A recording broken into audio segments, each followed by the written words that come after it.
अस्सलाम वालेकुम and welcome back to my channel. आज की वीडियो में मैं चौक और दामन पे लेस लगाने का एक बहुत आसान तरीका बता रही हूँ जो कि बिगनर्स के लिए है। इसके लिए मैंने आधा इंच की जो लेस होती है शटल लेस वो ले लिया है और चौक और दामन में मैंने 1 इंच एक्स्ट्रा कपड़ा छोड़ा था, उसको मैंने आयरन के साथ क्रीज बना लिया है, चौक में भी और दामन में भी। तो ये बिगनर्स के लिए है, तो मैं इसमें कोई भी पाइपिंग या पलटा वगैरह यूज़ नहीं करी। तो मैं सिंपली जो है पहले चौक और दामन को फोल्ड कर लूँगी। तो 1 इंच जो कपड़ा हम छोड़ते हैं उसमें से उसको 2 दफ़ा फोल्ड करना है, 1/2 इंच और दोबारा 1/2 इंच। तो 2 दफ़ा 1/2 इंच फोल्ड करके तो मैं चौक और दामन की सिलाई लगा लूँगी। मैं आपको जो तरीका इस वीडियो में बताने वाली हूँ वो बहुत आसान तरीका है और उसमें लेस लगानी बहुत आसान होती है। नहीं तो नॉर्मली जब भी कोई लेस लगाने लगता है तो बहुत लोग कंप्लेन करते हैं कि उनकी लेस जो है मशीन में से स्लिप हो जाती है, जिसकी वजह से नीट भी नहीं होता और बार बार धागा टूट जाता है, तो बिल्कुल भी फिनिशिंग लुक नहीं आती। तो इसके लिए सबसे पहले तो ये मैं सिंपली चौक और दामन फोल्ड कर लेना है और फिर मैं आपको लेस का नेक्स्ट स्टेप में लेस का तरीका बता दूँगी।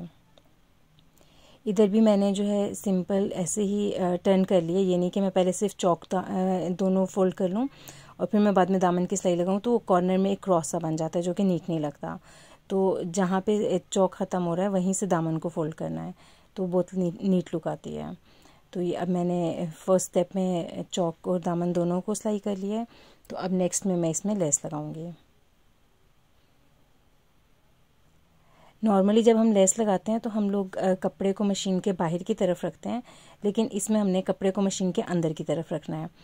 तो लेस को जो है बाहर की तरफ रखना है, इस तरह से कपड़ा बिल्कुल भी स्लिप नहीं होगा और ना ही लेस स्लिप होगी। तो अब मैंने जो है राइट साइड पे कपड़े को रख लिया मशीन के और लेफ़्ट साइड पे मैंने लेस को रखा है। तो चौक के 1 इंच आधा इंच आपने नीचे से रख लेनी है लेस बढ़ा के ऊपर की तरफ, और फिर बिल्कुल जो एक लेस के साथ लाइन सी लगी होती है उसके ऊपर आपने चौक को सेट करते जाना है और सिलाई लगा लेनी है। इस तरह से आप देख रहे हैं बिल्कुल भी मेरी लेस स्लिप नहीं हो रही। अगर मैं दूसरी तरह से लगाती तो मेरी लेस ने बार बार स्लिप हो जाना था या कभी कपड़े ने स्लिप हो जाना था और वो बहुत रफ लुक देते हैं।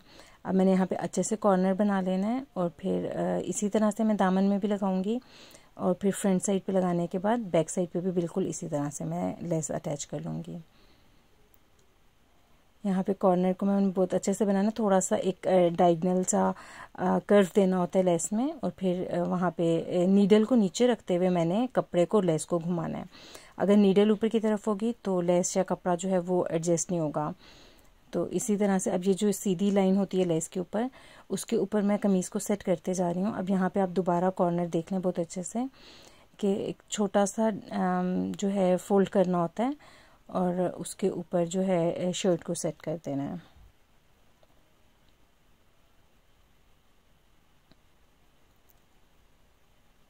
इसके ऊपर थोड़ा सा टाइम लगता है और आपने इसको जल्दी से नहीं करना, जल्दी करेंगे तो ख़राब हो जाएगा।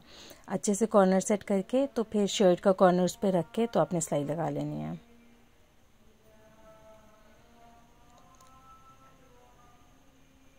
तो अब ये फ्रंट साइड का जो है दूसरा चौक बन रहा है और इसी तरह से मैं बिल्कुल बैक साइड की भी सिलाई कर लूँगी।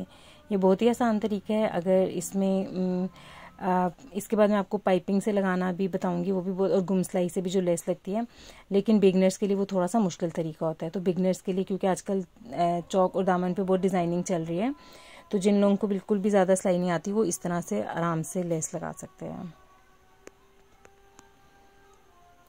मैंने वहाँ से लेस कट कर ली थी जहाँ पे फ्रंट साइड ख़त्म हुआ है, तो अब सेम जैसे मैंने फ्रंट पे लगाई थी उसी तरह से मैं बैक साइड पे लगा दूँगी लेस। उसी तरह से जैसे मैंने फ्रंट के कॉर्नर्स बनाए थे, बैक साइड के कॉर्नर्स भी मैं बना लूँगी। और मैं आपको अभी इसकी फ़ाइनल लुक दिखा देती हूँ। ये इस शर्ट की फ़ाइनल लुक है। आई होप आपको ये तरीका आसान लगा होगा और पसंद आया होगा, और आप मेरे चैनल को सब्सक्राइब करें इस तरह की वीडियोज़ के लिए। Thanks for watching.